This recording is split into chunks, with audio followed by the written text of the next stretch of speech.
Hey podcast listeners, this is Audrey here. I just wanted to take a second and share with you my profound gratitude and thank you so much for reaching out, for letting us know that you appreciate the podcast, for sharing it. I saw so many of you sharing it. And for those of you who reached out to me personally, I know a lot of you are wrestling with the idea of moving on, of finding new careers, and some of you are wrestling with the idea of coming back, and that can be a very emotional experience. And so I am so glad to hear that you're finding this helpful. I just wanted to let you know about a couple of things. The Audrey Helps Actors website is up and running. It's audreyhelpsactors.com, and on there I have a recommendations page. I've put an entire list of everything from acupuncture to acting coaches to acting classes. I recommend if you are looking for something to help you along in your career, take a look. I built it for you. Hopefully you find it helpful. Which also brings me to career coaching. I just wanted to reiterate for everyone that I don't do career coaching. I don't do acting coaching. I have a lot of personal reasons for that, but mostly it's because I get very emotionally involved in people's careers. I do want to recommend Amy Linden at the Linden Technique. She doesn't know I'm shouting her out. Don't get any payback for her. This is not an advertisement. It's just somebody that I have worked with in the past. I think she could be very valuable to the progress of your career. She has been to mine as well. I'm going to do an entire episode about what is a good career coach and how do you find one and what are some things to look out there for. I'm sure there are many qualified people out there. I just haven't worked with all of them. And if you have somebody that you recommend, you can let me know. So this is episode 2 of a series called Acting, When Is It Time to Quit? Life After Acting, where we're discussing all the many varieties and ways in which you quit and come back. And last week we talked to Scott Victor Nelson, who is currently on the fence about whether or not he wants to give up acting. And this week we're going to talk to Rachelle, who used to be an actress, worked very successfully, and came to a point in her life where she decided to move into grief therapy. This is a really incredible episode because she talks about quitting in relationship to grief and also in relationship to how much energy you want to give this profession. If I had a list of 10 things that were like, these are the 10 things I want to experience while being in a body, alive human, and one of them is being an actor, and here are the other 9, but in order to be an actor, you have to give up the other 9. Or you could have the other 9 and give up being an actor. It's suddenly, for me in that moment, was incredibly clear. And then we talked to Kerrie, who is an actress, musician, and now a math teacher, who discusses all of the many ways in which her acting career and music career has helped her in her pursuit and success as a math teacher. She has a really great point of view about why she continues to act in addition to doing everything else. In my opinion, don't stop. Like, if you're an actress at heart, please continue to perform. Please continue performing. Please don't ever stop what it is that fires you up, as long as it still fires you up. And don't let it stop firing you up just because you're not making money at it. I love the juxtaposition of both points of view. Each interview is about a half hour long. Hope you enjoy it. Audrey helps actors because they don't know anything. Hey, getting all this text message. Oh, you wonder if I'm dead. I'm still alive, boo. Hey guys, this is Audrey Moore, hosting Audrey Helps Actors, and I am here with Rochelle McGuire. And Rachelle used to be an actress in the days gone by, and she moved the fuck on. And so we're going to talk about that. Rachelle is from Canada, and she moved to New York City to pursue her dreams. And if you hear her talk with a remarkably long O, there's a reason for that, and it's a dialect. So FYI to you. Hey, girl. Hi. We know each other from? Michael Checo? No, we did the play before that, remember? Is that where? Yes. I think that's where we met each other. We did this crazy, can you even call it an off-Broadway play? You know, like one of those plays you do in New York, it's like in a church. Because I remember people telling me that they like performed in churches, and I was like, that doesn't happen. And then I moved there, and then we got this thing, and I was like, we're in a church basement. And you now live in? Toronto. You live in Toronto. Mm-hmm. How old were you when you started acting? So I went to like a 4-year theater program in Canada. When I was 17, I started. And then I left when I was 25. And did you act before college, or were you like, acting sounds fun? High school plays and Sure, stuff. Yeah, but sure. no, not professionally. What year did you move to New York City? 2002. Your dream was musical theater, am I right? Is that what I did anything. I mean, I did straight theater. I did do the musical theater program at NYU. I auditioned for both. I loved singing. When you pictured like your dream as an actor, what did it look like? Were you like holding an Oscar? Were you like winning 5 Tonys? Like, what was the story? It was like the most acting I did was in front of the mirror. Yeah, I mean, I think I would have loved to do film, and then I would have loved to have done Broadway. Yeah. How long did you pursue acting before you're like, peace, I'm out? I guess 17 to 25, so 8 years. 8 years. Yeah. And how long was that in New York City? 2 to 3, right? I think so. I mean, I was illegal there, is true. Yeah, you were illegal. Yeah, so I would like make my money in order to pay rent and stuff, nannying and doing all kinds of stuff under the table. Right. And then I don't know if I had really, I mean, I was young, so I don't know if I had really fully thought it out. Like, I'm auditioning for all this stuff, and if I get hired, I actually am not legal to work here. I worried a lot about like getting in and out of the country and health insurance and So there's lots of factors that went in. I mean, I didn't leave New York and quit acting. I went to try act. Like I went back to Toronto to continue acting and then quit from that point. Okay, great. How far had you gotten? Like, did you ever have an agent? Were you ever booking things? Like, what? Yeah, the original thing why I went back to Canada is I had booked a few spots on a television show on the Space Channel at the time. It was called like, what was it? Ice something? So funny. I don't know, but yeah. So like I had an agent. I was out auditioning. I had booked commercials. I had booked this spot on the show. Yeah. Good. Why did you quit? So when I went back to shoot this television show in Toronto, I didn't want to lose all of the work I had done vocally, like singing in New York, because I had worked with some really fantastic singing teachers in New York City. And so I found a singing teacher in Toronto before I moved back who had agreed to work with me. Her name was Diane. Okay. As I was back in Toronto working, I was auditioning and shooting the show, doing some commercials at the same time, and continuing to sing quite frequently with Diane. So I was taking a weekly class with her in addition to private lessons, developed an extremely close mentoring relationship with her. So long story short, she got really sick. She needed help. She had 2 young kids. I became her primary caregiver. She was diagnosed with melanoma. And then 6 months from the time she was diagnosed, she died. And that was having witnessed her death and having been a part of that was absolutely, I would say, I didn't quit immediately after she died, but was the catalyst to a different life. It wasn't too long after, I feel like. Yeah, I think it was within a year. Yeah. Within a year. You're like, I'm out. I was super out. Yeah. And can you just tell people a little bit about what was the experience that you had that you were like, that made you be like, I'm out? What did you? Yeah, I had found it extremely meaningful to care for her. Absolutely the highest form of kind of intensity and intimacy and urgency that I had experienced as a human up until that point at 24. And then I remember specifically the moment actually I was like, I'm out. She had died and she'd been dead a few months, and my agent called and said there's this commercial for an audition for a commercial for a chocolate bar. I don't remember which chocolate bar it was, but it was like the light version, like the reduced calorie version of this chocolate bar. Right. And so I went to this audition and I sat in front of this desk and they were slating me and they were like, okay, so you're going to open the desk drawer and you're going to imagine, because I guess it would have been on a green screen, that the light chocolate bar is going to, like, it's so light that it's flying out of this desk drawer and you have to try to grab it. I know this commercial. Yes. I know this commercial. And Do you know this commercial? That's so I mean, I was funny. also like grief stricken. I was just devastated. You know that commercial ran a lot, and that girl made a lot of money. I bet she made. I did not get it. I'll tell you why I didn't get it. Well, there might be many reasons, but this for sure was one of them.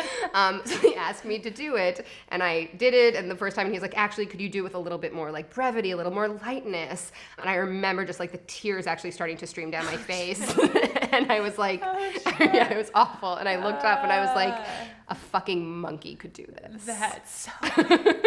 And they were like, "Excuse me?" And I was like, "This is ridiculous. Like, a fucking monkey could do this. I'm out."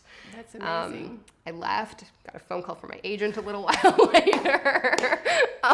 And I just couldn't. Like, there was no way in that moment in my brain that I could reconcile what I had just been a part of, what I had just witnessed, and how deeply important it was to me. She was so young when she died. Yeah. And then being like, you know, this fucking floating candy bar. Is this what I want to do with my life? Like, it was the first real, I think I had a deep delusion prior to her death that I would have said, I would have had shared the kind of dominant Western belief of like, when it's your time, it's your time.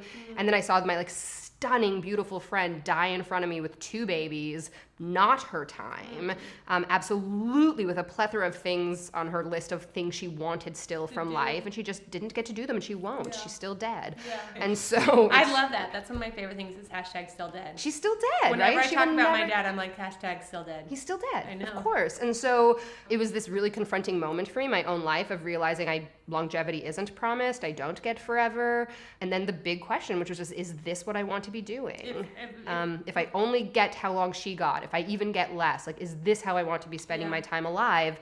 And it was not pretending to catch chocolate bars that float through the air. That's right. It was just not wasn't. doing it for you. It wasn't. And if someone could have guaranteed me that would be it. that this was it and you will have a career as an actor and you will get this, then I would have stuck with it. But it felt like, to me, I remember saying at the time, if I had a list of 10 things that were like, these are the 10 things I want to experience while being in a body, alive human, and one of them is being an actor, and here are the other 9, but in order to be an actor, you have to give up the other 9. Or you could have the other 9 and give up being an actor. It suddenly, for me in that moment, was incredibly clear. Yeah, I love the way you put that, because I think that people who choose acting, part of it is so much of the sacrifice of the lifestyle that you have to choose, and I think people get over it. And it's just a matter of how long it takes some people to get over it. And then I think for other people, how long it takes it to admit that to themselves. Yeah, and what I would say, it's interesting because now what I do for a living, given the context of what I do for a living, now this is what I'm about to say is interesting, in that it's just grief. It's just grief. And so I had to mourn it. I would absolutely say I mourned it more intensely in the early years than I do now, 12 years later. I don't know how much I think about it. So I would say it's true that absolutely I don't give a lot of my life's energy to thinking about it anymore. That being said, there are still moments. Like, it's just something I will mourn for the rest of my life, which is like, what would my life have been like had she lived? That's right. That's a really good point. Oh, I love that, because what you're saying is, like, you have dreams of all kinds of dreams that aren't guaranteed, like the marriage you thought you were going to keep, or the parent you thought you were going to have, or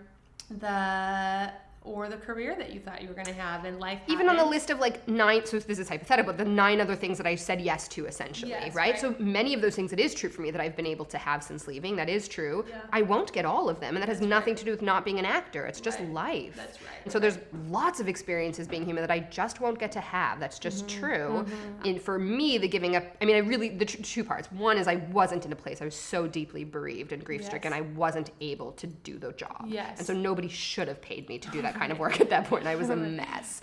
So that's just true. The other piece to it is I'm okay with it now being something I won't get to experience. It just, I won't. And there's lots of other things I do get to, still things I won't. I think the part that the thing I didn't want to participate in with some other actors is like that if you leave it, then you kind of have to like spend the rest of your life proving why that was the best decision ever. And I'm like, no, it was the right decision for me. It doesn't mean I don't have loss around it. It doesn't mean I don't grieve it. And it doesn't happen so much. It's funny. It doesn't happen for me around acting for me as much as it happens around the singing. Like, so if I hear a new artist and they're just so amazing and I love the song and I'm listening to it on repeat, I'll definitely have moments of like, oh, I lost my voice when she died. Like, I remember saying that to you. Yeah, like that still could bring me to tears. Like, it devastates me. But again, like, it's just life. She wanted to live and she didn't get that choice. And so I don't get to sing, and that's not a choice. It just is. And I don't have an issue, ironically, because of my career now, just being like, I'm grieving. It won't kill me. That's right. It won't kill me. It's just grief. It's just grief. So a lot of people want to know, did you go back to college? I did. I'm about to graduate school, yes. And how long was that? So she died, I was 25. I went back to graduate school at 27, and was closer to 28. So I took almost 3 years of just profound grief, and just I went overseas. I was in Africa for a while, in LA for a while, working at some camps. So I had about 3 years of just acute grief where I was so lost and so sad. And then when I was 27 or 28, I can't remember, right before, but a few years later, I went back to graduate school in Maryland to study grief and loss. Yeah. Okay, great. So people want to know, was that like a backup plan that you always had? No. Right. That was something that occurred to you as a calling. Basically, so she died. I spent 3 years flailing, just in an absolute flail, being like, I mean, you were a part of it. I saw you a lot during those years, just around being like, I'm so devastated. I don't know how to be in the world. I don't want to be an actor anymore. I don't know who I am. I'm so sad. I can't stop being sad. It doesn't feel like I live in a culture or country that particularly knows how to embrace or support people who are so sad, hence going overseas.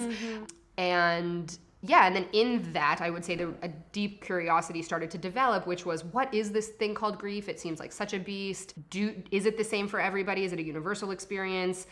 How does our culture influence and impact our grief experience? So wanting to go around, I would spend some time in the Middle East, spend some time in Africa, being like, do they do this differently here? In Ghana in particular, in West Africa. And so in that 3-year kind of flail and curiosity of like, what is this thing I'm experiencing? Then eventually found a program in Maryland and was like, no, I actually want to go study this formally and I want to know. And I think I want to work with people who are grieving, particularly with young people. Yeah.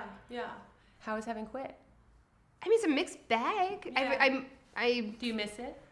I don't miss it, is the truth. I miss singing. I really do. I miss singing. I miss the music. Right. I don't miss being an actor, I can say it truthfully. I do not miss the instability. I do not miss the auditioning. I don't even miss the people, to be honest. I don't. Sorry for those who are listening. And I've been incredibly fortunate. So I'm also want to own my privilege in that, like, I'm not somebody who had a second career that's kind of shitty and like, I'm making $100,000 a year as a psychotherapist. I work exclusively in grief and loss. I have a faculty appointment at a university. I teach medical students. Like, I have incredible privilege that has come over the last 10 years of doing this work. The second career has brought me incredible opportunity. I think the work is deeply meaningful. I absolutely feel like I am having an incredibly strong impact on other people's lives. It helps me to live doing this work in many ways. I mean, it certainly has helped me to live with my own grief around Diane's death. And it has provided me with a lot of opportunity. It's provided me with travel. It's provided me with the opportunity to have a different financial existence than I ever had, or certainly than the one I was born into. So in that way, I wouldn't say there's a lot to miss. And I will still say that is true. And it has come at a cost. I would not say that it's a work or career that doesn't come with a tool. Yeah. Do you want to talk about that at all? Yeah, it's hard. Like, it's hard. I don't think I'm grateful to be there, and like watching people die all the time. Like, I work at a freestanding 10-bed residential hospice in Canada. It's not easy, I would say. Absolutely has influenced who I am as a human being. It absolutely influences how I parent, how I make decisions. It is, I mean, it's not just her death, but then now 10 years in this new career, all these deaths, like I don't have the assumption of longevity in any way anymore. Do you notice any habits that you felt like were hindering or harmful as an actor that you have carried over into your current profession?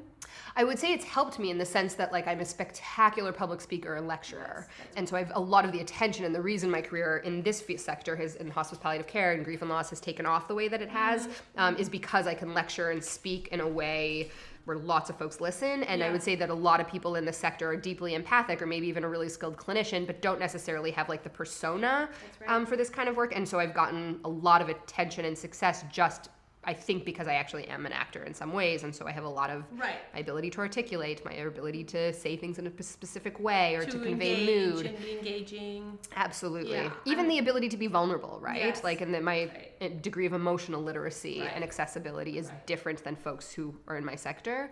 And so, yes, in that way, I think it has only helped me. I tell that to people when they're thinking about quitting. Actors develop a certain set of skills that they probably come in with, which is why they choose acting, right? And when they go into another field, they're like rock stars, because most people don't know how to be theatrical, for lack of a better word, don't know how to be charismatic or generous of spirit or funny or have humor that lets people relax a little bit, and that all of those things put together really make for a really exciting I would say that, and benefit to a profession. Yes, I would say that one of the skills, like as you were saying, and I was like, oh yeah, that is actually what it is that especially when meeting people, so new clients, so people either who are bereaved or especially folks who are dying and their family members, something that I would say is like so important is to be able to develop connection and safety immediately, right? Because they're dying, so we don't have time. I don't have a year and a half to build up a therapeutic relationship with somebody. So the ability to kind of come into a room, claim this space, also while being generous with the space, so not like bulldozing a space where someone is dying, being able to make eye contact, a firm handshake, and present a certain level of competency or capacity, and then create intimacy at the same time, and the ability and spaciousness to be vulnerable quickly is something that actors do all the time, and is something that absolutely I would say has served me in this profession. So you have friends who are still actors, and you have friends who've quit acting, because a lot of people who are listening are people who are college students who are about to embark, and or actors who feel like if they could just like figure out this thing to like become a working actor. Is there such a thing that you feel like you've noticed? I mean, you went to college with people that are working all the time. I think the question I would ask, and it's interesting, I would ask them, these young actors, this, and or someone who's even a veteran actor who's considering in the ambivalence of it, is the same thing I actually talk to my medical students about now. And it's how much of your life do you want to give to this? Yeah. Right? So whether it's medicine, how much of your life do you want to give to medicine? Right. Young social work students, how much do you want to give to the cause? Yeah. Actors, like just how much? And recognize that like life isn't promised, longevity is not promised, it's short. Is this how you want to spend your time alive? And if it is, then do it. Like absolutely. Like my experience is not everybody's, but you decide. Like so, don't decide like if this never works out, if it never is the career that I imagine it to be in my wildest dreams. Is it still how you want to spend your time? And if it is, go do it. And if it isn't, stop. Really. And if it's I want to, think to my young residents or my young medical students before they match for residency, how much of your life do you want to give to medicine? And if you want to give 90%, then yes, consider a surgical residency. Right. And if you want to give 30% of your life to medicine, then don't. Yes. Then choose this or this or this, right? And that's true. I just want to say for actors, like one of the best lectures I got in college was somebody said, don't think about being an actor, think about what kind of life you want to have and then fit acting into that. So with acting, it's like, do you want to travel? Do you want to have a house? Do you want to have a cat? Do you want to have kids? Like, there's a way to be an actor and love acting and do acting that is not giving that up, wherein you can have other things in your life. Right. And then there is acting wherein you are pursuing it 90% and you're becoming a surgeon, right? Like, and that is, I can only speak for American culture, not for Canadian. But we have, I think particularly a generation and younger, this idea of like, but I'm the exception. I want everyone to be the exception. I would love everyone to be the exception. But if you are discovering that perhaps you are not, that's okay. And just like you said, that there is grief to be had with that and that's all right. So decide what are non-negotiables for you and put a lot of your time and investment being alive into those. Yeah. And then don't also, I think we're an incredibly grief illiterate culture. And so like we don't even know how to like sit with ourselves with the discomfort of like, I won't get this.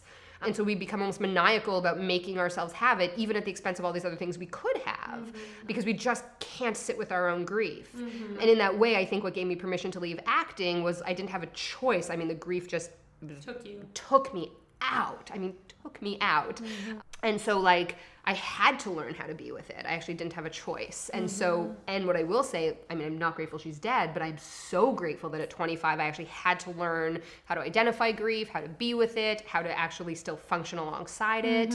So now when other things come up, it's like, yeah, no, I didn't get to be an actor. That's sad, of course. And I'm going to get up tomorrow and do something. It didn't kill me, right? And so like, it's not my whole identity. That's right. I actually did move on through it and create a new one. And people will say to me sometimes too, like, you have such an amazing career now and da-da-da-da-da, and this is so great. And I'm like, I do in this moment. If somebody knocked on this door right now or I got a phone call and it said, your 5-year-old is dead, then it would be done. I would not do this work anymore. And this career would be obliterated in an instant. And if I chose to live, which would be my choice, I would have to reinvent another life again. So it's like anything that we have that for me is work or income-based, that's identity-based, is so dangerous. Which is what the kind of meritocracy asks us to do, which is why I think it's a lie to like fuse identity with income. And it's so dangerous because it only exists in this moment of your life. And anything can happen, which is what I learned. You get a phone call, a diagnosis, anything tomorrow. And it's completely different. I mean, if I was in an accident and became a paraplegic, I couldn't do my work anymore. And so to not be so rigid. Right, and just being like, this is it today. I don't know what tomorrow will bring. I have a lot of actor friends who I think like hate on the quote unquote normal life in a way that is to sort of justify their own misery and their own quote-unquote sacrifice. And I say to them, it's just different sides of the same coin. I mean, there are people who are living quote-unquote normal lives and feel anxiousness about the fact that they're not living their dreams. They're not like going for their dreams. But they have a house, they have health insurance, they have stability, they have all those things. And then conversely, there are actors who get to like live their dream, but then they're giving up those other things. Both groups are looking at the other side being like, how is it over there on the beautiful side?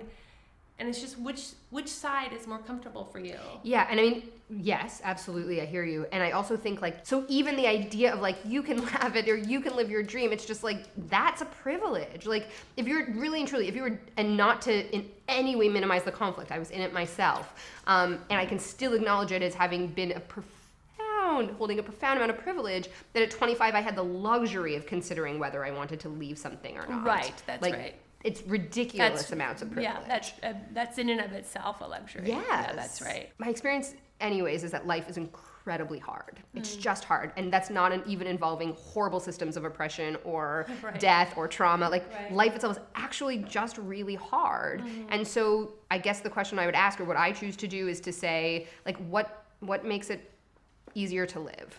What can you do that actually just makes being alive just more tolerable or a little bit easier? That what's the choice that you can live with? And do that, because it's hard. So let me ask you, like, do you think people should quit acting? Like, if they feel like I should quit? I think that they should make, yes, I do. Right. I think that if they make, I mean, I'm just a huge and fierce advocate for autonomy and agency. Your body, your personhood, your being belongs to you. Yeah. If you want to quit, quit. And if what you don't want to, don't. Is like a sign that people can look for if they're like now's the time? I mean, for me, it would be that lit. Like, I would be like, what do you want to do with your time alive, right? Like, if you could really, really allow yourself to be in the space of, I will not, like 10 years, even 5 years is not guaranteed. How do I want to spend my time alive? Yeah, that's great. That's just it. And then really make choices accordingly. So what do you have to say to someone who's thinking about quitting and is like having lots of panic about that? I would say be afraid, feel the fear. Feel the fear. Yeah, absolutely. Don't want to go too tangential in terms of grief definitions, but I think we think of grief culturally as a feeling, first of all, which it's not. And then when we think of it in terms of feelings, we usually think of it in terms of sadness. And that is just the most reductionist experience of what grief actually is and how it's experienced in the body. And so, again, like if someone's feeling fear or panic or ambivalence, regret, rage, guilt, feeling robbed, like to be able to recognize all of that as a grief response and then to be like, I'm allowed it. It doesn't also mean that you need to make decisions based on it or not do something because of it or do something because of it, but to be able to just recognize it as like, oh, this is grief. This isn't an indication that I'm inherently making the wrong choice, that I'm inherently making the right choice. It's just grief. It's just all that it is. Yeah. Great. So I do a thing where I ask people 5 questions. They're always the same questions. What was the hardest thing about the business for you? Oof. I didn't like how competitive it made me. I think now, as I've come many years later into my own politics and into my own feminism, I really don't like the position that it put me in relation to other women. Yeah, that's good. I didn't like that. Yeah. What was the best thing about the business for you? It was exciting. I think I had a lot of fun. I mean, I think now it's interesting because like some of the people I'm closest with, like you, Emily, like they're people I met in that business, even though we're all doing very different things now. Yeah, like as much as I didn't like the people in the industry, certain people that I met during that time, I just still to this day deeply love, and I'm so grateful that I met. Yeah. Why do you think you chose acting in the first place?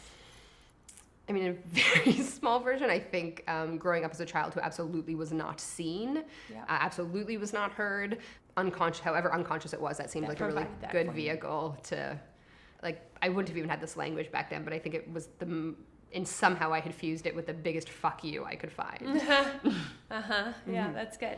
What do you wish that somebody had taught you or managed to get you to understand when you were just a little dreamer and student thinking about your life and acting? I mean, I wish in some ways someone just would have said to me, like, whatever happens, it's going to be okay. Like, you're going to be okay. Yeah, that's good. You will find your way. That's good. What is your biggest struggle right now, personally or professionally? I'm in the middle of a divorce, so that's not a good time. That's not a good time. So that would be personally. And then I would say professionally, my biggest struggle is that I've now been doing this for almost 10 years, and I'm not ready to leave the sector. I'm absolutely ready to leave clinical work. So I would say that I'm moving into the next 2 years in a phase of mostly just supervision, teaching, lecturing, consulting. And so I'm in a tension, I would say, or a question within myself, which is, when is it okay to say, I've made my contribution and I'm complete? and to say what is next for me, not because it's been taken or because I've quit or because someone has died, but actually to just be like, I think I'm actually, like, the reasons for doing this career in the beginning are no longer as compelling. And so what will that look like? That's great. So you can, if you have something you want people to watch, you can plug it now, or any of that social media stuff. You are I'm not on social media. I gave a TED-like talk recently that you can post if you want to, and folks can watch it if they're interested in improving their grief literacy. And your name is? Rochelle McGuire, and I'm on LinkedIn. That would be the only other thing professionally. And can they find your grief talk by Googling your name? I don't think so. I think it would have to be, I sent you the link, so it would have to be something you posted. Okay, great. Yeah. I can do that. So now I do something called Mildly Interesting. Do you want to share with everyone anything that is mildly interesting to very interesting to you? This can be recommendations, something inspirational, something you learned. You can talk about a really great shampoo that you love. I do watch an obscene amount of cooking shows. So Chopped is Chopped After Hours is something I spend a lot of time watching. Alex is my favorite chef. So I spend a lot of time watching her. If anybody from the Food Network is listening, I do have an idea that I think many people would be interested in, including me, which is I want there to be, in addition to the Chopped episodes, I want there to be, like, you know, in Big Brother, you can watch the show, but then you can also watch them online. So what I want there to be in Chopped is something called the Alex Cam, which is just a version or a camera that is situated on her face the entire episode, and that you can watch it concurrently with the episode just to see Alex's facial expressions. So if anybody is listening, That's do a that. request. It's a request. That's good. My mildly interesting is a indie film. It's an Irish indie film called Sing Street. It is about like a little rock band that gets started in the 80s with a bunch of cute little teenage kids in Ireland, and it's really lovely and so adorable. And if you're looking for like a really easy movie, it's on Netflix. It's called Sing, like I'm a singer, Street, like the street you live on, and it's super adorable. So I would just say one last thing just to wrap up. Do you have any recommendations for people who are going to quit? I would say that one of the things I see most from working with lots of folks who are dying is that I almost never hear about regrets at the end of life or at the deathbed about things that people did, but I often hear regrets about things they didn't do. So I would say if you're quitting, it doesn't mean it won't be hard, but also see it through. Yeah. I don't think we regret decisions we make. It doesn't mean they don't come with loss, but I don't think we actually, once we have resolve or we make choices, I don't see people experience those at end of life as regret. I see that I wasted a lot of time. Yes. And if I had known that this was coming, I would have done different choices. That would be a much more common experience, I see. Yeah, I think that's great. Great. Well, thank you so much. That was such a pleasure. Thanks. What I so love about Rochelle's unique point of view is there's something about somebody who's been spending the majority of her time for the last decade with people who are on their deathbeds that I think gives her a particularly qualified perspective when discussing how people should look at their lives. I so loved her discussing that time is not guaranteed, and if you have 5 years, 10 years left, what is it that you're going to focus on? I don't know about you, but personally, she inspired me to take some action. I booked a vacation that has nothing to do with work because I really took that to heart. Next, we're going to hear from Kerrie. Kerrie's working with her special needs students in addition to being a full-time actress and musician, and we discuss how she juggles all three, and I think you'll enjoy it.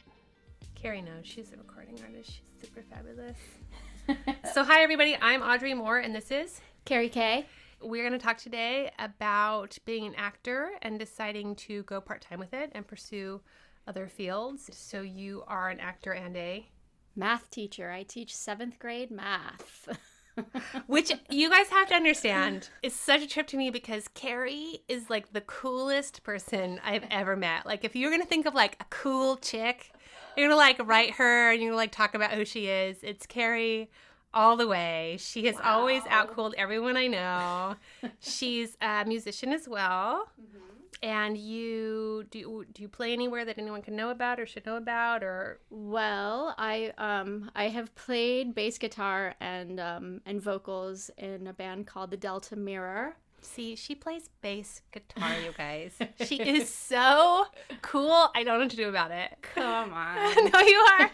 you also have a thing that you host called Dirty Laundry, www.dirtylaundry.tv. In fact, yesterday I interviewed one of my teen idols, my second favorite Ohio band. Oh. Guided by Voices. We put up anywhere between 2 a month and 2 a year. Oh. Just depending on how it's going. Well, let's start with how you and I know each other. So you and I did scene study acting class together. We had worked together several times. And for the record, so anyone knows, Kerrie is a fantastic actress. And I have always loved her work. And just in case you don't know, Audrey is incredible. I almost said the F word, but no, please, you can say as much. Audrey is fucking incredible. So present and organic and just wonderful with following your impulses. And I've always admired you as an actress, so I think you're wonderful. Thank you very much. I like to let people know because I want people to know that people of there are very talented people out there who decide to pursue other fields. I talk a lot about a stigma that I think there is, that if you were a math teacher and then decided to pursue acting, I think there was a lot of people who would be like, look at her, she's following her dreams. But when you're an actor, a musician, and then you pursue being a math teacher, there is like a social stigma of like, what? Oh, yeah, sorry. That's okay. That's right, right? It's and I think true. that's shitty. It's true. People are like, oh, okay, so you were an actress and musician. And now you're a math teacher. And now you're a math. Okay, I'm sorry. And especially my kids, because they're 12, so they're like, why? Why? What is wrong with you? That's really great. But, you know, you can do both. You can do both. I teach at a school called Puck in the Valley, Puck Lakeview Charter Academy, and I love it. I wouldn't teach anywhere else for my first year. It's been a lot of baptism by fire regarding behavior management because it is a school for the behaviorally challenged. Okay. Great. And do you feel that your acting training and musician has really helped you with that? Absolutely. I bet. Absolutely, because you know, a lot of teachers face the challenge of having to be the most important thing in the room. Yes. Yes, that's right. The most entertaining thing in the room, yes. I should say. And you do not have that problem. But, you know, you have to be the most entertaining thing in the room. You have to be engaging. You have to be really engaging. And it's like... One of the things I tell people who are thinking about moving on or doing it part-time or any of those sorts of things is I say, you know, actors have so many incredible skills. And those skills amongst other actors are normalized. Yeah. But then when you take those skills into any other profession, everyone's just like, oh my God, you can walk and talk and have personality and exist? Yeah. You're such a rock star, which she is, BTW. But it's like it's suddenly, you remember again what made you special, what made you different, what is different about you, and why acting may be called to you in the first place, because you have an ability to be present, to be empathetic, to listen, really listen, to be patient, and to be charismatic, and to be charming. To be charming and charismatic, yeah. And so how long had you pursued acting professionally before you were like, I think I'm going to go get my teaching degree? I would say I gave it a solid 15 years or so. Right. Found this 1-year degree through Pepperdine. Okay. And had you already gone to school for acting? Like, did you get a degree in that? Yes. Okay. My undergraduate degree was from Miami University of Ohio. And I got a degree in theater performance with a minor in film studies. Okay. So I did my 1-year program at Pepperdine, which I don't recommend to anybody, because you're student teaching from 7 in the morning until 3 o'clock in the afternoon. I was in Glendale doing this. And then you're driving to Pepperdine and you're taking classes from 4 o'clock until 9 o'clock at night. It's full immersion. Full on. And then you're having to work on whatever research or content work until probably 1 in the morning. And Where had you gotten in terms of your career by the time you had done that? Were you SAG? Did you have reps? Oh, had yes. you been on television? Like Oh, what? yeah. I hit the ground running as soon as I moved here from Ohio. I bet that's true. I booked a part in Austin Powers 3. Okay, great. So I booked that, and then from that I booked a role in Catch Me If You Can. And then from that I booked a part as Nathan Lane's assistant in a film called Win a Date with Tad Hamilton. Oh, yeah. And then it was just small parts in big films. Uh-huh. And then it was bigger parts in smaller films. And you were really, I remember when we were in class together, I mean, you were auditioning for some pretty big things and getting very close to a lot of them. Yep. Yeah. Yeah. I got pretty close to some series regulars and some pilots that didn't make it. Which it happens all the time. That's normal. All the time. Yeah, it's so interesting. I remember it was only when Friends came back on Netflix that I had this really interesting perspective shift. Because I remember thinking my whole life that the cast members on Friends were the best actors. And because they were the best actors, they got the best show. And so they got the best show that became the biggest hit. And now I know that they were very good actors who happened to book a show that happened to become a huge hit. Yeah.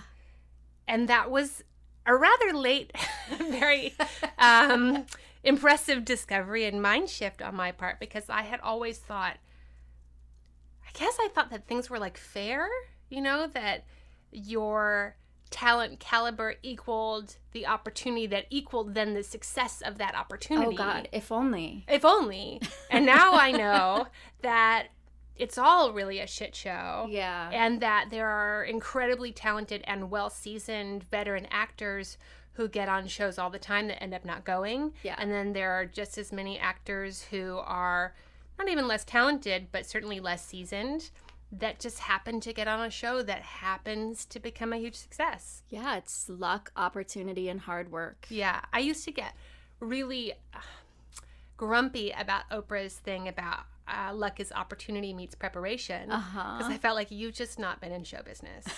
Because I think that that's true, but luck is in show business because it's such a group thing. Yeah. That it's not just your luck and opportunity and preparation. You can have luck and opportunity and preparation, but the show may still not go. Yeah. And that's just how that is. And that might happen to you several times. Where you times. have opportunity, luck, and preparation and hard work, and all of the elements come together multiple times throughout your career, like it did mine, and you can still be waiting tables in your 30s. That's it. It's just it's just a hard town to be into. And I tell people too also about the business.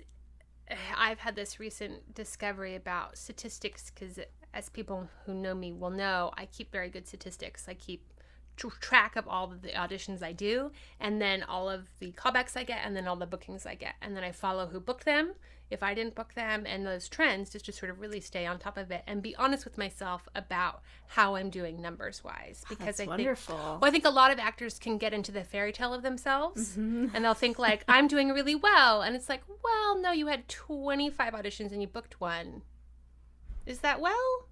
Yes, actually that is. Yeah. But you would have to know something to know that is, right? Yeah. And that to get 25 auditions in general is really impressive. Yep. And also I have friends who are like, I don't book, and then I find out their numbers, and it's like, well, they only had maybe 10 auditions that year, but they booked 5 of them. Yeah. And then I'm like, well, actually you book all the time. Your problem isn't your booking, your problem is your auditions. Like, you're not getting enough opportunities. Yeah. So I keep those numbers to sort of stay honest and with myself and realistic. Yeah. And what I have noticed is that over the last 2 to 3 years, as my resume has gotten better, my statistics in booking to audition to booking ratio has not improved. But what's happened is that I'm in a more competitive market. So the people I'm auditioning against now are also ass kickers and are also people who've been at it a long time. So while my actual booking per audition ratio isn't as good as it was maybe 2 to 3 years ago,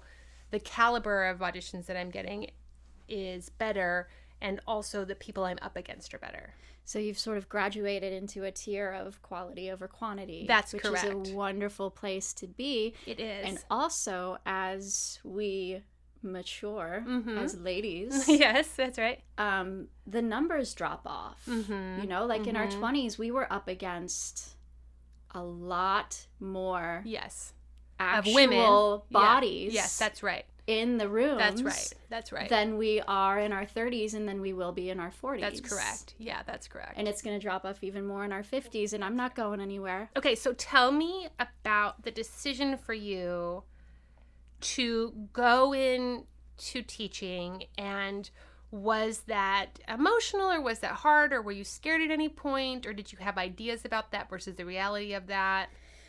No, teaching, like, it's just something that is so near and dear to my heart. It's something that really fires me up and turns me on the way that acting does. Yeah. You know, and I feel really blessed that I was able to find something that fills that hole the way that acting does, you know? If I take the responsibility off of myself and onto my students, then there's no way that I can possibly feel any remorse or regret or fear. I love because that. I'm doing a service. How did you work out the logistics as far as you had to go back to school, all that sort of stuff, and then now that you're teaching, what about audition calls? I think a lot of people feel like, well, then what if I get this opportunity? Like, how am I going to take that opportunity? Like, did you have a discussion with your representation? Does your school know that maybe you're going to bounce out for a week? Like, what is that as far as your openness to receive opportunities? I just had to be very transparent with both my representation as well as my administration from the school. My agent couldn't have been happier for me that I was pursuing an acting career. And in fact, I'm sure... You mean a teaching career? A teaching career, yes. He was happy about the acting career, yes, too. Right, yeah, they're enjoying that, right. Good, very good. But yeah, just full transparency, not going behind anybody's back and being like, oops, I have an audition. And, you know, I think the worst thing that I possibly could do would be to say, I'm sick. I'm sick today, because I have 110 7th graders who rely on me. So if I have an audition, I'm just very transparent with both sides. If it's an audition that takes place in the middle of the day, I will talk to my agent and I'll be like, well, we talked about this, and can we move this up or down? Move this up or down? And what about self-taping? Are you able to do that? Self-taping? Absolutely. Yeah, great. Yeah. Self-taping is always an alternative. And 99% of the time, the casting director is fine to move it. If they want to see me, they want to see me. But it's very common when you get to a certain level that agents have to ask for time frames or to move a time because whatever is the real reason. But the casting director usually assumes that it's because you've got something else actually going on in your career. Which is a good thing. Which is a great thing. Yeah. And to be a little unavailable is not the end of the world. So you get auditions, you try to work out the time thing. Do you feel like you have time to prepare? Do you feel a relaxation also financially in having a real job? Do you feel like it opens you up in the theatrical pursuit? Yeah, definitely. Like having an adult paycheck is like right. it's not nice. It was really, it's really feast or famine when you're an actor. You book something and you have all this money, and then you feel rich for a second. You can finally pay everything off, and then you're back to waitress tips again. But with teaching, it's like you have a constant salary. I'm saving up to buy a house. Yes. And do you feel like that energy-wise is helping you with your auditions of not feeling the scarcity or anxiousness about it? Yeah, you don't have that. I don't want to say desperation, because I was never like really one of those desperate actors. But just an anxiety about it. Yeah, you don't have that anxiety like, if I don't book this, I'm not going to be able to get my health insurance. XYZ. Get my health insurance. Yeah. Yeah. So it does alleviate a lot of that scarcity. That's great. And do you recommend that people maybe get a second something? And if so, who do you recommend that to? Okay, so I recommend that to actors who are like maybe getting into their 30s and upward, like in your 20s, it's fine, you know, Sure. be a server. That's right. Be a server in your 20s. That's right. Be a maitre d' into like to age 30 whenever. Yeah, right. But like when you get to age 30 whenever, I think Which there is comes, different for every person. Different for every person. Then maybe it's time to really figure out what you love to do that you can have a career in that's going to be your second love. Yeah. Your other love. Yeah. But don't stop. In my opinion, don't stop. Like, don't ever stop making music. If you're a musician at heart, please don't ever stop making music. If you're an actress at heart, please continue to perform. Please continue performing. Please don't ever stop what it is that fires you up, as long as it still fires you up. And don't let it stop firing you up just because you're not making money at it. Yes. Find something else that fires you up. Yeah, I mean, I really tell, like, my friends who've moved into other fields, what they tell me is that they get a reward for their effort. Yeah. Like, they're just blown away by that concept. Yeah. Because in acting, you put so much effort in and then sometimes get a reward. Yeah, and they feel like, Audrey, I like do the work and then I get stuff. And I'm like, yeah, that's how most businesses are. It's just if you're going to choose one of the most competitive businesses ever, then it's going to be a little bit of a different scenario. Any tips out there for anyone who is thinking about doing what you did? Oh, gosh. Do it in 2 years. Don't do it in 1 year. Because it almost killed you. It almost killed me. and getting to auditions was really hard. It was really hard. It really stressed me out to get to an audition during that year. So do it in 1 year. Whatever it is that you're doing, make sure that you love it, or else you might build a resentment toward it. In both directions, right? Yeah. You'll resent your acting career for not being what you need to be, and you'll resent your other career for not fulfilling what you want your acting career to fill you in. Exactly. We all have intuition. Especially actors, hopefully. Yeah, right. absolutely. So listen to your intuition, and you'll know when it's time, but don't give up. Don't ever, ever, ever give up. I wanted to be a different kind of actor in my 20s. Like, I would have loved to have been that actress who travels the world in my 20s. And now I'm kind of getting to that point where I'm like, I am that actress who would want a house. A house. Yeah. And a family. I think that's what I tell people too. Like, your decisions of what is important to you in your early 20s versus what I call 27, like the death age, because everyone starts looking at 30 and they panic. Yeah. Everyone calls me at 27 and they're like, I think I'm going to kill myself because I'm not famous yet. And I'm like, how old are you? And they're like 27. I'm like, all right, calm down. Because they start looking at the things that they feel now like they're sacrificing. Yeah. Because what are you really sacrificing at 25, right?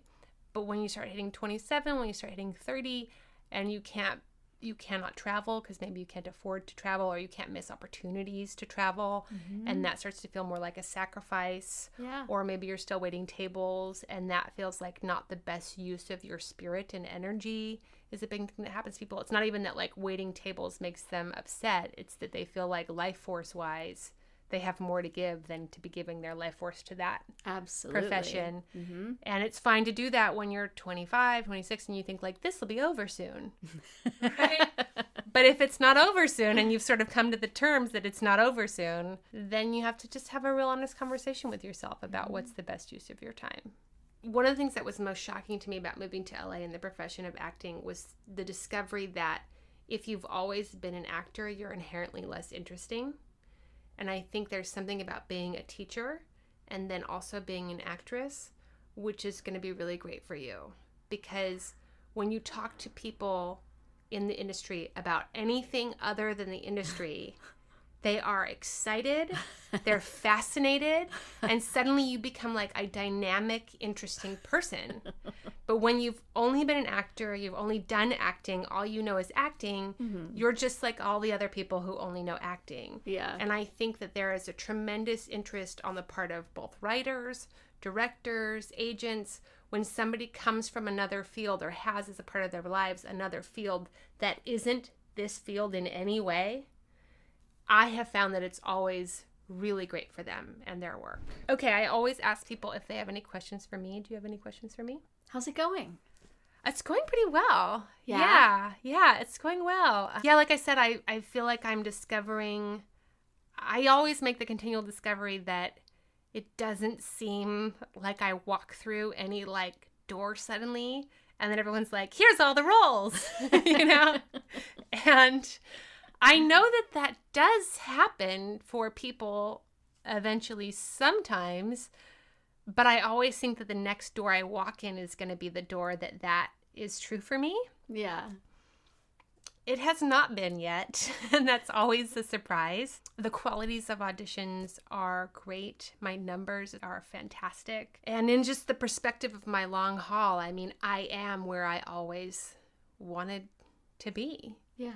And that's exciting. It's also exciting then to see also, like, I always wanted to be here. So now that I'm here, what now? Yeah. Is an interesting thing to come across. I feel very grateful that I love this town so much. I know a lot of people don't, but I've always felt so blessed that I love Los Angeles and that Los Angeles is the place where all this happens. Yeah.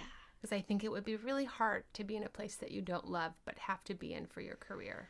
Yeah. I don't know that I could do that.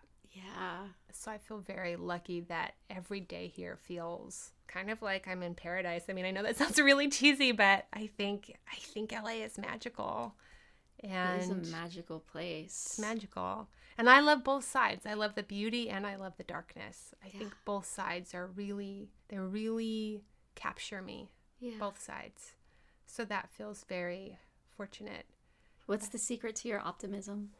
I work on it a lot. Yeah. I mean, I'm a naturally optimistic person. Always have been.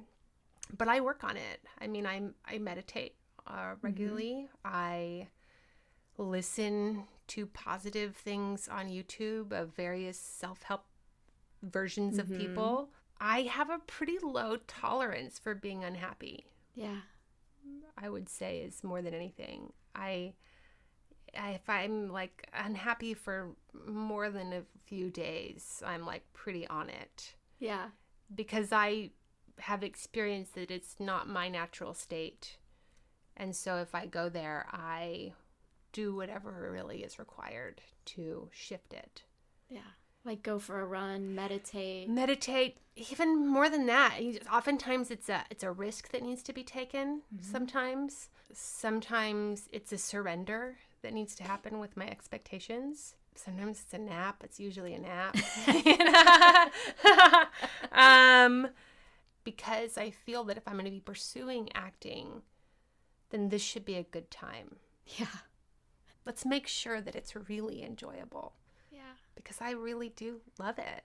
I love it too. Yeah. It's a fun one. It's a really It's a fun one. It's the funnest one. I mean, it's arguably the funnest one, you know? Yeah.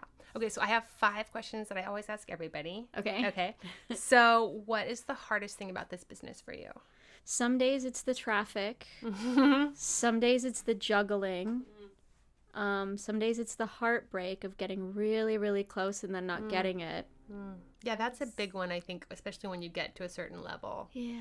That I wasn't expecting, that you fall in love with parts. You fall in love with the part and it becomes yours and you feel like Sean Young and Catwoman. Like, You fuck do. you bitches, this part's mine, and you want to go crazy. Yeah. Yeah. That there is sometimes a symbiotic thing that happens with a part that you feel like you become one with a part. And it was never going to be yours to begin with because they were going to offer it out maybe. What is the best thing about the business for you? God, I love knowing that my acting has changed somebody in some way. I love being on stage and hearing that my performance has changed anybody in any way. That was my favorite thing about being a theater actor. I love the phone call from the agent, you know, like I mentioned earlier, that like scream after getting it, you know, after our hard work has finally paid off, and we finally book it, and it's quite often like something so small like that you might blink and miss us, but you're gonna be there and you're gonna be participating and you're gonna be in the same makeup trailer as, you know, somebody. So why acting? I don't know. Well, when I was 12, I was cast as the blue caterpillar in Alice in Wonderland. And, like, I just know that I nailed it so hard.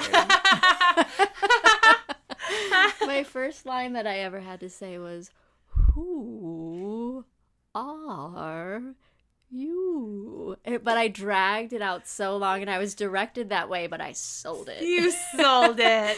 Afterwards, some mom came up to me and she was like, "You have got to go into acting. You are..." It just takes one. That's my favorite. It just takes one person to validate your worth and your adolescence, pubescence, for you to be like, "I will." Yes. Yeah, that's true. I had permission from one mother in a farm town in Harrison, Ohio. And you were off. Validation aside, when I was on stage, that feeling that I got, like that, you know, being alive and like the white light of God and Jesus Christ and everything is like being channeled right through you, and the footlights. Yeah. So what is something that you wish somebody had taught you or managed to get you to understand when you were just a dreamer or a little student of acting thinking about pursuing this career?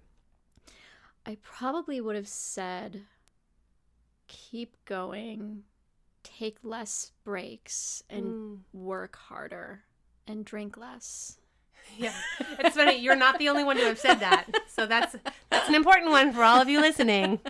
If that sounds true to you, maybe take it into consideration.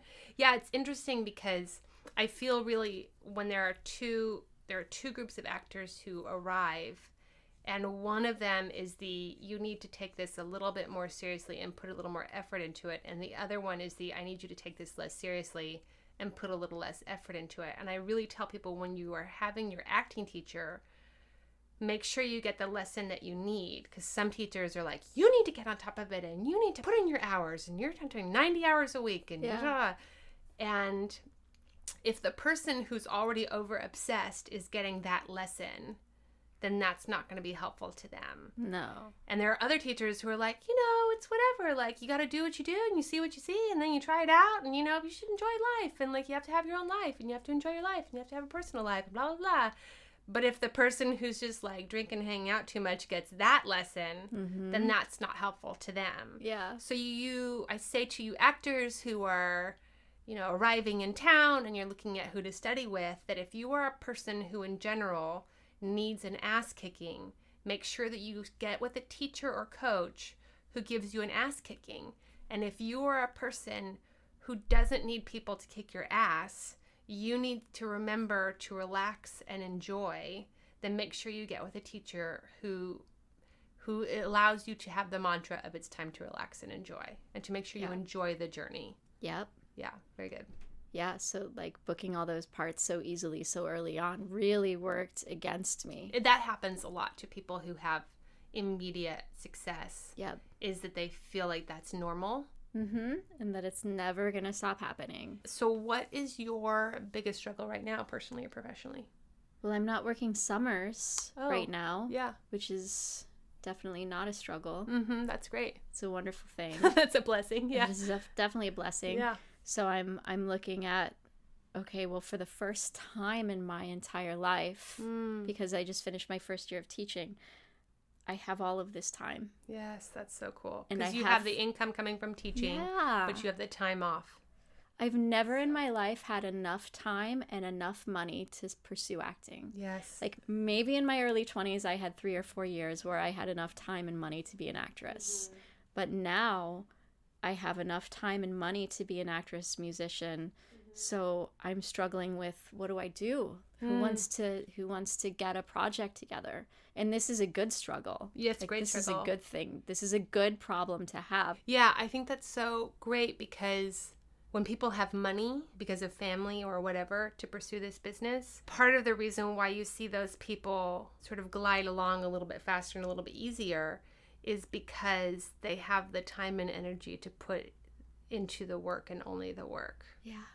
And that is really a profound difference, because most actors that I know are used to living most of their life with 2 to 3 jobs. Mm-hmm. So now we do a social media / plug yourself. Do you want to tell them where to find you and what they can find? Sure. Our Twitter is Dirty Laundry TV, and our website is dirtylaundry.tv. You can follow me at Puzzle Jones on Instagram, or Dirty Laundry TV on Instagram. Do you want to tell everyone who wants to hire you who your agents are? Yes, I'm with Sid Levine. Very good. Okay, so I always end with mildly interesting. So this is anything from recommendations, something inspirational, something that you recently learned, to your favorite place to get a dress, whatever you want to talk about. How about this quote by Cicero? Okay. Regarding, we had talked about optimism a little bit earlier. Mm-hmm. And to me, I think that, in my opinion, the key to being an optimist forever is having gratitude every day. And that's something that you were showing when talking about Los Angeles and how you loved Los Angeles for its attributes as well as for its non-attributes. So this quote by Cicero, that gratitude is the father of all virtues. I have also heard, this is interesting, this will be my mildly interesting, a technique for dealing with people that you're having difficulty with. This works, I can tell you guys, this works so well. I'm not a religious person, but I am a spiritual person, but it's praying for people. Mm-hmm. And so you can use the word intending for people if that's less jarring to you. Yeah. But what that is for me is if I'm having difficulty with somebody, I just think like, I'd like for them to have a nice night's sleep. Yeah. And you just change your attitude about them in like a slow and small way. Because if I really have a problem with somebody, I can't be like, if I'm like jealous of an actress or something, and then that's never good, because you don't want to ever, that's just dirty. It's nasty, right? Yeah. But it's part of It's it. part it's of part it. of it that we don't talk about, but it's there. Right. It's there. That Yeah. is, we pretend it's not, but it is. Yeah. But if I'm feeling jealousy of another actress and what she's got, we had a teacher who used to say, you can't have that which you begrudge. Mm-hmm. And so I always really try to shift, because I don't want to be jealous of anyone because I'm begrudging of it. I can't have it. Uh-huh. And so I'll start with like, it's hard, I can't be like, and I hope they get an Oscar, because I'm like, no, I don't. Well, I want it, But I will start with like, I hope they have a nice meal. I hope they take a really relaxing shower. Yeah. I can slowly build that up, and very quickly, I've done it with like bosses that I've had, other actors that I've had to work with that I've had difficulty with. In a matter of like a couple of days, a complete transformation on how they treat me. And I haven't done anything actually to them. I just have slowly and silently intended happy things for them. And that's something that I relax on when I think about it, and that just relaxes me about them.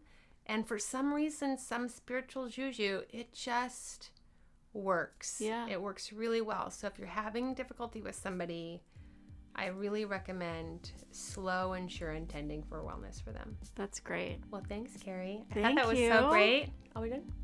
That's good.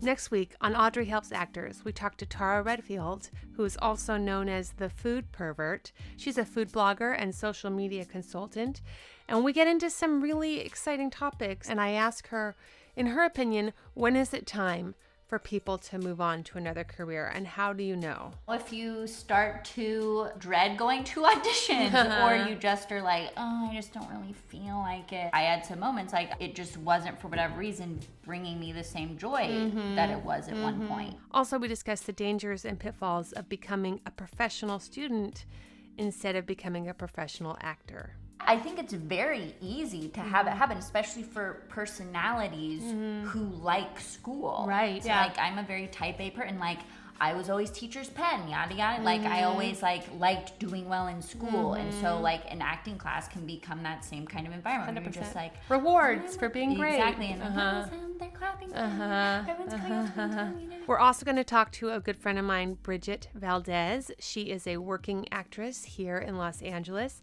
and she went through a crisis like many of us go through. And I was on the treadmill and I hated everyone around me, but not in the way of like, I don't know, in the way of like, if this is my life, I'm gonna die. And then we also discuss the all-important question, when you come back, is it different? Does it get better? When I came back, because it was all like choice-based and not like, if I want to be an actor, this is what I have to do. I remember that for you. Yeah. It was like, it was a choice suddenly. Yeah. The show is produced and edited by Jesse Lumen. He is a writer, director, producer, and virtual reality genius and wizard. If you are creating a current virtual reality experience, please look him up and get in contact with him because he is on it. Special thanks to Rochelle McGuire and Kerrie K for giving me their time and honesty and beautiful insightfulness. Rochelle's TED-like talk about grief and grief therapy is going to be available on our blog that can be found on the website audreyhelpsactors.com, as well as a link to Kerrie's Dirty Laundry TV interviews. If you like music interviews, I highly recommend them. Don't forget to like and subscribe on iTunes. I'm also on Instagram, Audrey Helps Actors on Instagram. I'm on Facebook, Audrey Helps Actors on Facebook. And you can find me on Twitter, Audrey Helps Act, ACT on Twitter. Also, special thanks to Thomas Snodgrass for the mic assistance and providing us with an extra mic here and there. And special thanks to Alok Mehta for all of his help and work on the theme song. Music this week by Ari De Niro. And lastly, and most importantly, don't forget your towel.